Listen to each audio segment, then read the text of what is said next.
everybody, it's Irene with BrainStormAcres. And this morning I'm in what we call our bucket garden. It's on the north side of our house. That means it gets significant shade during most of the day. And I'm going to be doing some last minute planting.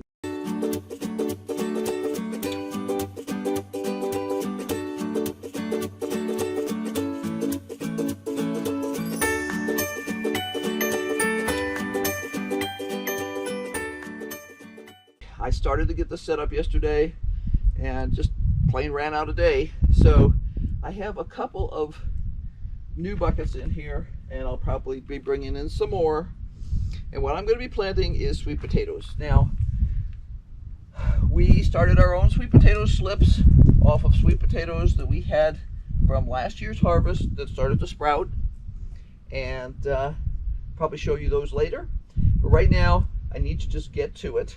I'm going to be, these pots here are currently full of potatoes, and we're going to add sweet potatoes to that collection. So I'm going to put you guys on time lapse because you don't really need to see every little teeny thing, I don't think, here.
What I just did was plant sweet potato slips.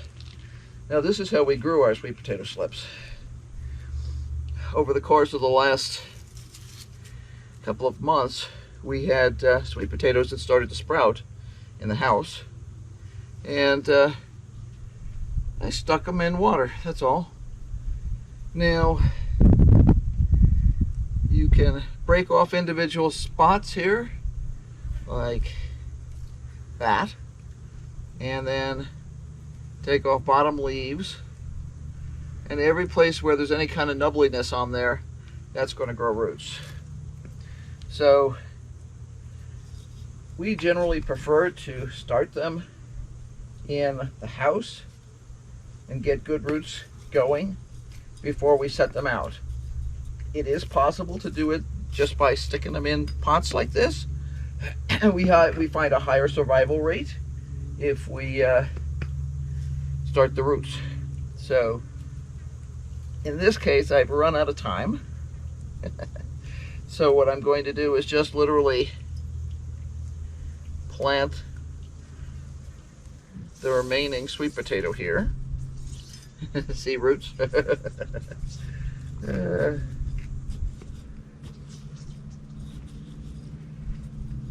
I'm just going to stuff that in here. Is it going to make it? Probably. Is it going to get eaten by squirrels? I have no way of guessing that. So we'll see. But that's what I'm doing. I'm going to run irrigation to each of these. I actually had irrigation running while I was doing this. It's just the regular scheduled irrigation. And I'm going to be running new lines to some of this stuff. Don't rub my balls with dirty hands. Anyway. And yeah, that's what I'm doing. And these are what I call a set and forget plant. All you do is make sure that they stay watered. And that's it. It does its own thing. It's like a potato in the sense that it just all grows underground. It's like Christmas in the sense that you don't know what's going to be inside that package until you open it at the end of the season. And this whole lineage started with a couple of sweet potatoes that we bought from the grocery store 3 years ago. And I sprouted one, and it gave us sweet potatoes, and then the next year we sprouted another couple, and and this is how we're going. And so we haven't bought any of this lineage of sweet potatoes in a couple of years, and obviously they're doing pretty well. So I am going to just run irrigation to everything. You may have noticed when I was doing the work over here, I actually threw some of them on the floor. That's because those are already turned off, and I want to change up some of that irrigation. So the ones that were on the floor down here are ones that I want to eliminate, and I want to switch them to a different type of irrigation line, which is less susceptible to being chewed by rats. These individual lines I really like, but so do the rats. So since we're not going to be here to stare at them on a daily basis, we wanted to try and make it a little bit more impervious to rat damage. So pulling a couple of grasses that are growing back here. Some of Henry's trash. I'm doing irrigation work. All right, so I need a couple of irrigation lines to run from here. And this part works just the same way as the regular garden does. I have a distribution head down here. It has individual lines to plug into it. In this case, they're individual emitter lines that go to an individual pot. I'm going to start running some normal irrigation line like I would run in a drip irrigation line like I would run in a garden bed, and I'm going to get that taken care of.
Okay, it's not even 100 degrees yet, and I got this set.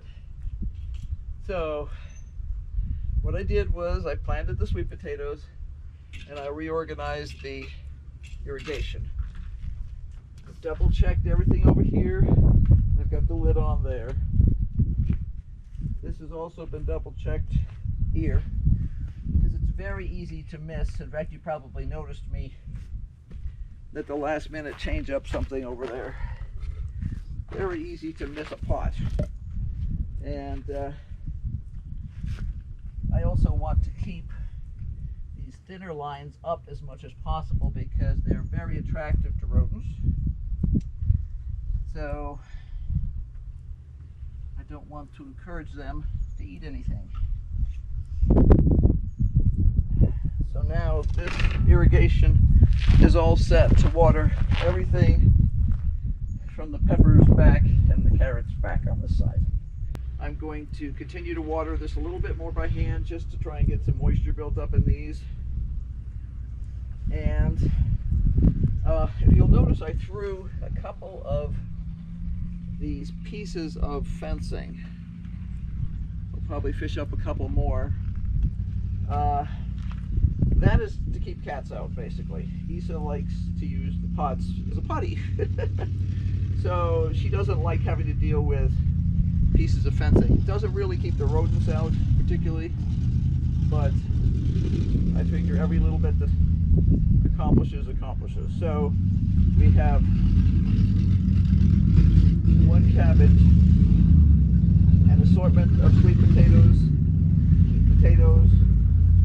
more sweet potatoes. There's one husk cherry over here that's doing very poorly. It's basically been chewed to death by the rodents. We've got some carrots. Yeah, peppers. And that's what we are. So we'll see in a month or so how this is done.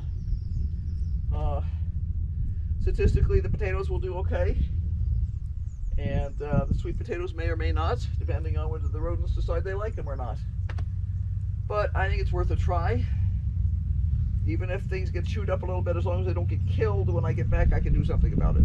So be sure to like, subscribe, and hit that notification bell because obviously we have a ton going on. And yeah, until next time, bye. And be sure to keep on brainstorming because obviously we are.